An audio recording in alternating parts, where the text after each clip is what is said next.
Hello mga bilatibay, magdadar na muna tayo ngayong araw lang ka sa wedding cake na to.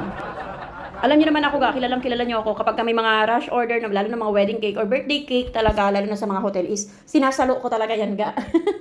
Basta kaya ko lang talaga ga. Pero pagka may mga time na wala lang ako dito sa puerto, yun yung hindi ko talaga makakayanan. Pero pag may time siguro na malapit-lapit ako sa puerto, pwede ko namang takbuhin pa uwi ng puerto. Ganun ako ga. Ganun ako ga kadar na talaga ga. At ito na nga, nagpabook sa akin ang isa sa mga sa hotel to ga ha, sa hotel.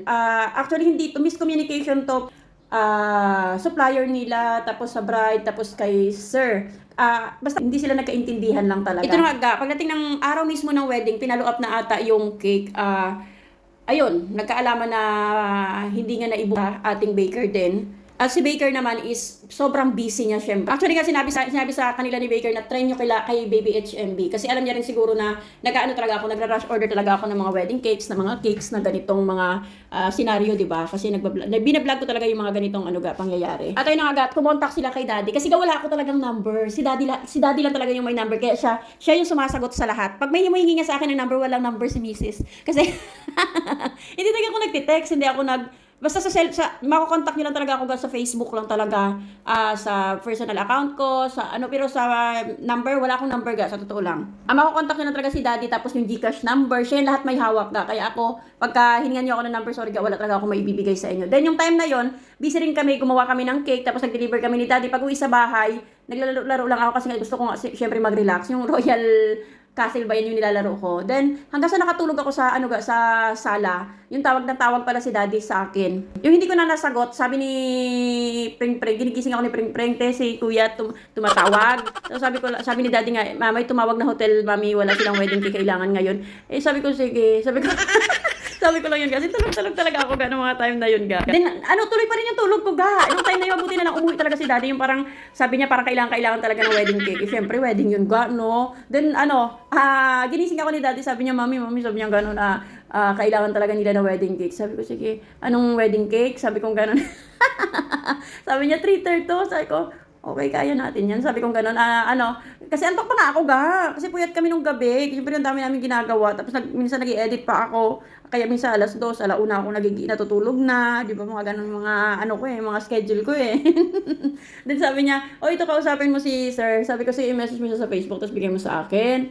Then ayun, message si sir, sabi niya nga ganito yung cake. Yun na yung usapan na lang talaga namin. Tapos parang natapos kami mag-usap is 4:40 na ata yun. Then syempre gumawa pa kami ng icing, nag-check pa kami ng cake, nag-check pa ako ng mga flowers ko. May mga edible flowers pa akong natira sa sa cabinet ko.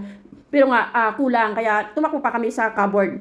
Pero dumaan na nga lang kami pagka-deliver kasi nga sabi ko nga baka malate kapag mas mabuting mas mauna kami sa bride na pumasok doon sa venue kaysa sa, 'di ba? Kasi nakakahiya ako nga, sabi ko nga sa inyo, ayokong nagde-deliver na diyan na yung mga bisita kasi nahihiya nga talaga. Kasi sabi ko hangga't maaari, mas maaga tayong dumating doon sa venue.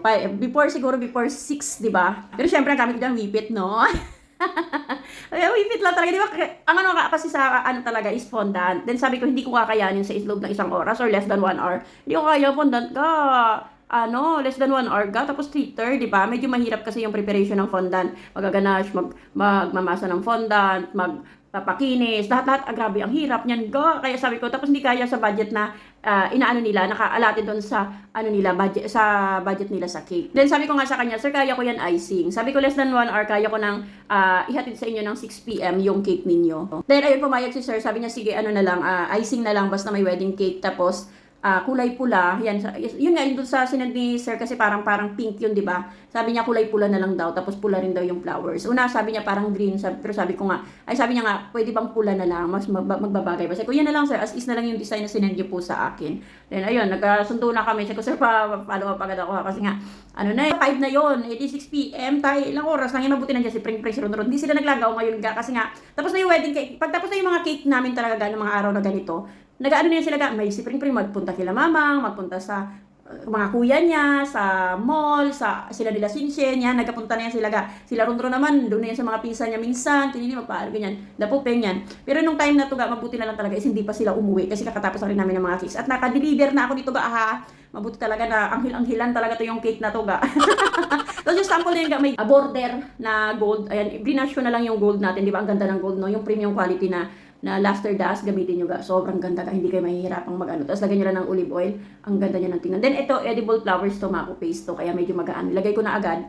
Yung mabigat ga, hindi ko nilagay kasi nga ayokong malaglag sa during nagbabiyahe kami kasi mabilis syempre magpatakbo yung asawa ko pa kasi nga syempre hahabol to ng 6 PM, di ba? Less than 1 hour na lang kailangan natin. Yan, hindi ko nilagay ga kasi nga baka pag nalaglag at nagkalangusok-ngusok ay kasi sira-sira nalaglagyan yung cake sa, yung ano pala, yung flowers sa cake. Mahirap na. Balik pa ako, wala akong emergency kit dyan ga nadala kasi nga, nagmamadali kami ni Daddy. Huli na nga, parang 5:30 ata kami natapos dito. Anak, dito lang ha, Ron. Pasilip-silip mga bata aga, ha? Ano oras na? Uy, 5:30 na, Daddy. 5:30 na palaga. 7. Sino kaya natin? Ha? Tawagan din ako ni ano. 30 minutes na lang ga. Kailangan ng 6 PM doon tayo kasi start na yung wedding nila. O dito. O, halika na. Halika na. Ang pogi naman ng bunso ko na yan. Sama kayo ng Tita Allen? Ha? Ay, say hi mga kina Tita Langga. Ay, na sila Tita Langga. Oh, hi, Tita Langga. Bakit? Kadiliin na. Kadiliin na. Ito lang. Oh, hindi. Pagdating namin dito sa kalsada is rush hour pala to kasi uwian na. Diyos ko. Traffic ga. Sabi ko 30 minutes. Kailangan makarating tayo doon na hindi tayo maabutan ng mga bisita na galing sa simbahan. Ang ano kasi dito ga, wedding nito is parang garden ceremony. Mismong hotel din. Kaya ayoko talaga na may bisita ako. Nahiya kasi ako ga. Nahiya talaga ako na may mga bisita talaga na nakatingin, di ba? Mahiyain kasi ako konti. Pero siguro ka mga 25 minutes, saktong 6 PM, parang 5:59, 5:58, doon na kami sa hotel ga. Dito na kami sa hotel ga. Dahil sa pangyayaring ito ga ha, walang may mga kasalanan dito ga ha.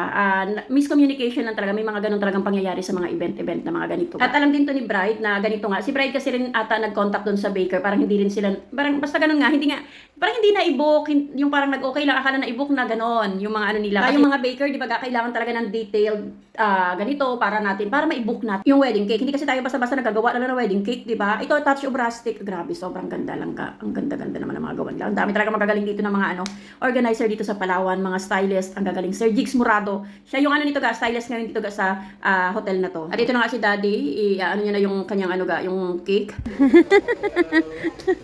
Nakaano sila. Ayan, at maraming nakasilip. Habang nag-ano kasi ako, pagdating namin, silang ga yung gumagawa ng cake. Nakakatawa lang.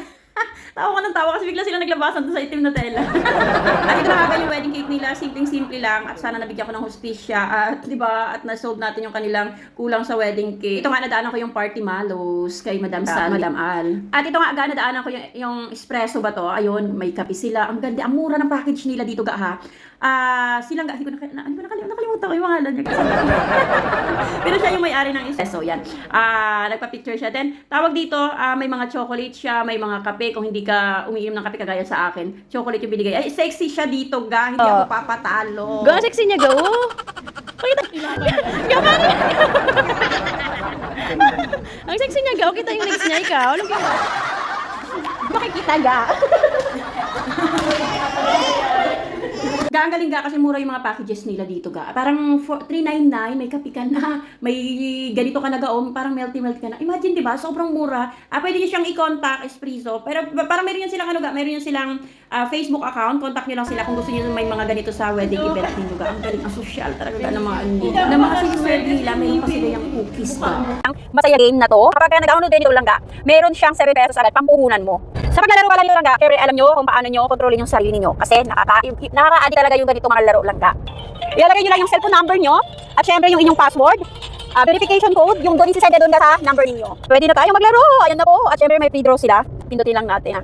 Okay, tapos na yung free draw natin. Ayan, pwede kayo mag-cash in ng 15 pesos, pwede kayo mag-cash in ng 55 pesos. May 6 pesos tayo. Ilalaro natin yan ng, meron silang Dragon Tiger, Tuson, ganyan. Marami sila dito mga laro. Pero syempre yung aking pinaka-paborito is Solar Game. So excited na ako ga. Wait lang. Pula lang naabutan ko ga. Sorry naman. Ayan yung pula. Oh, panalo tayo ga. May panalo tayo. Additional tayong piso. Lang, piso ulit. Piso sa green. Ito na nga natin, try natin kung mananalo tayo sa green. Nakakatakot yung di ba? Magtaya ng malaki talaga. Sakto lang ga. Yung aliw-aliwan nyo lang. Ay! Talo ako ga! Ayan, talo ako. Tingnan natin. Ingat natin. Ready? Ay! Nanalo ang 2 pesos! May pera na kayong naipon, pwede nyo namang i-cash out gamit yung inyong mga Gcash. Siyempre, maging responsable kayo sa perang pinaghirapan ninyo. Kaya ano bang inaantay nyo? Pwede na kayong mag-download ng Masaya Game. At dalawa na mananalo ng tag 300 pesos pambili ng bigas ninyo at pang merienda ninyo lang.